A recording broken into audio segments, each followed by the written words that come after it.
Превратить город в настоящее произведение искусства несложно, уверяет дизайнер Давид Найфонов. В его планах создать в городе арт-объекты, которые точно не оставят равнодушными жителей и гостей Владикавказа. У нас есть своя остинская культура, которая в городе ни в архитектуре, ни графически никак не отображается. То есть можно пойти в галерею и увидеть, что из себя представляет остинская культура. Человек, который является гостем, ему это не очевидно. И Давид планирует нести эту культуру в массы. Источник вдохновения для него весь Владикавказ. Он умеет увидеть гармонию в разбитом асфальте и благородство в ржавчинах на узорах старого моста. Такой культурный бэкграунд, который есть у остинского народа, просто нельзя не использовать.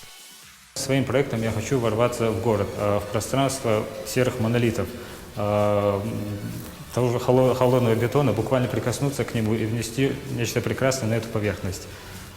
Для рассматриваемого фасада я придумал и создал 3 иллюстрации.